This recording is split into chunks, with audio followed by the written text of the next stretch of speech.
Hey guys, welcome back to my channel. It's Lovable Tiffany. Today's video is going to be about anxiety. Um, it happened for me on my husband's birthday this year, which was April 8th. And I just remember we were leaving the movies, and I had this feeling that my heart had skipped a beat or so. I mean, I know it's kind of hard or kind of like weird to say, but for me, that's what it felt like. And it scared me. And I just remember being like, and I had paused for a minute because I didn't know what it was, but it felt really serious. Um, And so what I did was I told my husband to pull over, and I told him that I just need him to pull over, and I needed him to pray. And so he immediately started praying for me. He didn't even know what was going on, but he started praying. And so then I began to cry because it really scared me. I know to some people it might be like, "What really you felt like?" And then you all of a sudden start crying. But for me, it was big. And then my mom, I was on my way. We were on our way back to go pick up our kids from my mother's house, and my mom is an evangelist.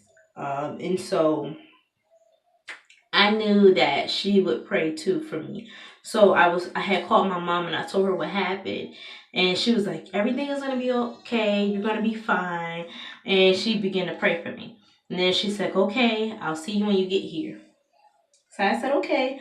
I got to my mom's house and I was still a little shaken up about it because, like I said, the feeling that I had was very weird.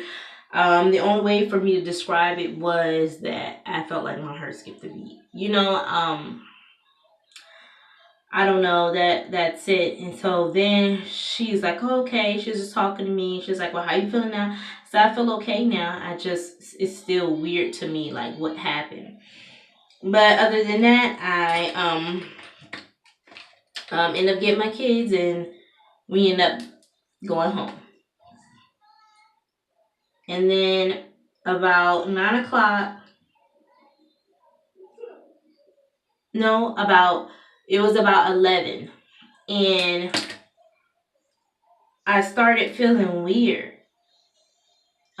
in my bed, and I was like, it was almost 12 o'clock, so it was like maybe like 11:40 or so, 11:45, and I started really feeling really weird. I'm laying down now, and I'm laying down. While I'm laying down, I'm like, and I just feel extra extra dizzy, like very very dizzy, and I'm like, well, what is that? Like, I was like, why am I feeling so dizzy? This is what I'm saying in my head, like, and my husband is asleep, and I get up and I sit up on the bed, and then I notice my heart starts pounding really, really, really, really fast, and I'm very dizzy, and it's my heart is just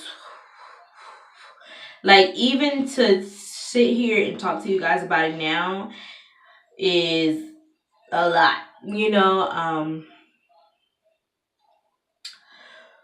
it kind of make me nervous a little, and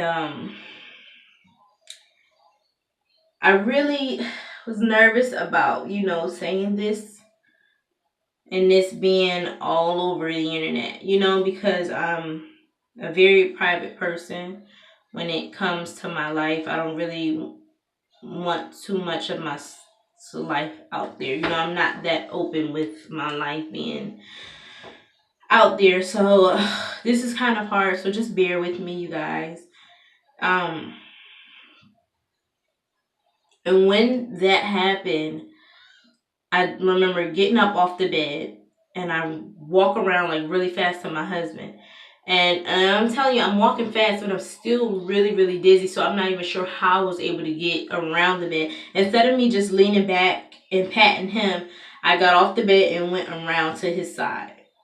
Um, and I said, and I was so calm about everything. But I was like, "Babe," I just remember saying, "Babe, babe, call my mom.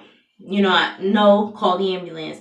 No, just call my mom first and then call the ambulance. And then no, I said, no, I'll call my mom, you call the ambulance. It was just, even though I was so calm with what I was talking, I was frightened. I remember looking like out of the door of my room because I wanted to go see my kids. And then I wanted to stay in there because I thought that I was going to die that night. And I'm not being funny. I'm not over exaggerating. I really thought that was the end of my life. And I just remember saying that if I go in there, see them, and wake them up, I didn't want to drop dead in front of them. And then with my husband, he was standing there, and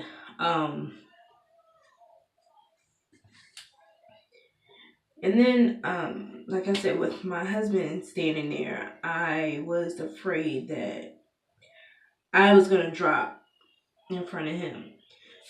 Now he's standing there and he's trying to calm me down.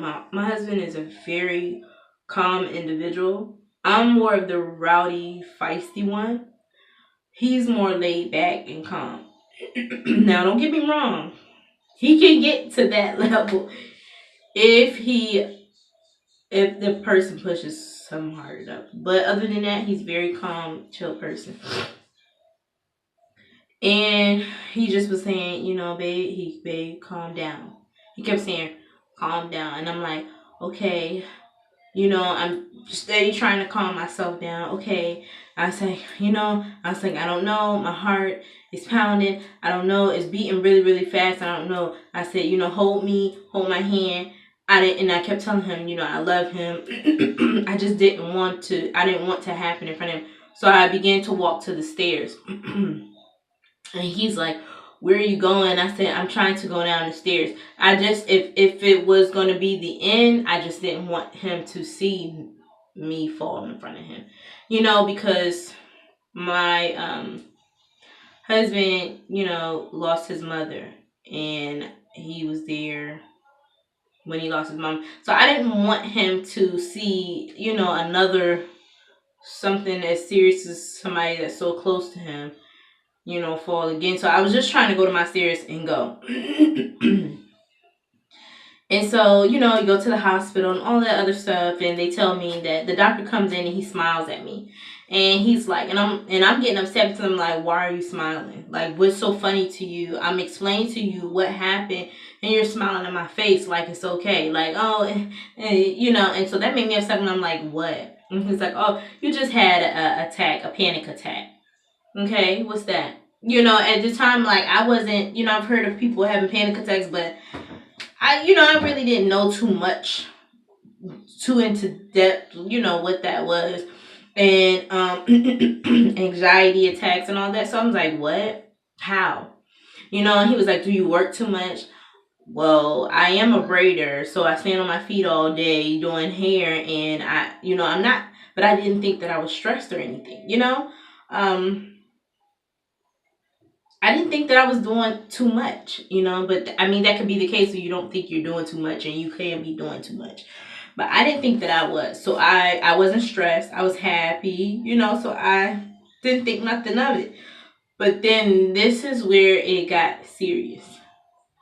After leaving the hospital, the anxiety attacks got worse. And I mean, very worse. Um, to anybody who's dealing with anxiety, I know exactly how you feel. Um, it's tough, you know. It's hard to explain to people that don't know what anxiety is, and for people who don't experience anxiety attacks, it's hard to explain that to someone. Um, Now I'm in the stage, not now presently, but I'm saying after leaving the hospital. Now we're going to the stage after that. Like I said, it got really bad. I was afraid of going out, and I was afraid of big crowds. I was afraid to get too excited. I felt like any little thing would trigger an anxiety attack. And so I became real reserved. Um, being in like me and my family, we do family day every Thursday. My mother used to do it when we were kids, and so I brought that over into my family. Every Thursday, we go take the kids wherever they want to go, whether it be Chuck E. Cheese, Rebounders, um, like Funville, all those things, like stuff like that. They like to do. We take them. Um, and so it had stopped for a while because I was just too scared to be out, and I would try to fight the feeling, but some days it just wouldn't work. Some days I had okay days, and then other days were tough. Like, I mean, bad. And I felt so bad for my kids because they are so used to energetic mommy. Oh, we're going here. Mommy's always smiling. Mommy loves you. All of these things. And I would still tell them, of course, that I love them, give them hugs and kisses. But when I got by myself, it was terrible. I would cry all the time. At night was my worst. I could never sleep. Going to bed, my heart would skip a beat. To me, like, I guess they say they call it heart flutters. And it would happen constantly. Like, it was never. It was like maybe like a 10-minute break, and then another one would happen. And to a person that doesn't deal with that, like if that was started happening to you out of nowhere, you would feel like, what the heck? Every time this does that, my heart, like every time that does that, I'm thinking, okay, that's another possible chance of me. You know what? And so that was a lot. And that would scare me all the time. It was so bad till it got to the point where I told my doctor, and they prescribed me a heart monitor, which you hook up to you every single day. I had to wear that for 30 days. Every single day. Whenever I was shot, every day I had to take it off when I'm about to shower and put it right back on right after the shower. Every single day, wherever I went, I walked around with it on. I had it around my neck, and it would monitor my heart. And if anything looked funny, the doctor would call me. Um, Luckily, the whole 30 days, nothing sent them signals that anything was wrong with my heart. So I thank God for that. Um, but it was just so weird having that. I felt hopeless. I didn't know what to do. I was just like, nobody understands. It was just very tough. And my husband stuck around and for everything. Like, not saying that, oh, well, that's not what he's going to do because, well, isn't he supposed to do that? He's your husband. But when I say that he stuck around, I meant that he was there every step of the way. It never became too much for him. Um, uh, he never talked down on me. You know what I'm saying? The one thing that did say that he would say to me, he would say, "Baby, you have to relax," and just sometimes those words was upsetting, but he didn't mean it in an upsetting way. It's just a person dealing with anxiety. You need to relax. Hearing that so much becomes annoying because you're like, duh, that's what I want to do, but I can't. You know what I'm saying? It's just like you don't want to hear that. Relax, relax. And I was already a person before then that didn't never like to hear for somebody to tell me to calm down. Like if I was in an argument, somebody told me to calm down, it made me explode even more. I never liked that word. So dealing with the anxiety and somebody telling you, babe, just relax or just calm down or that made me like, I'm trying, I'm trying to calm down. That's what I'm trying to do. You don't get it. You're not dealing with it. You know what I'm saying? I would tell him, but not like that. I would just, explain to him because me and my husband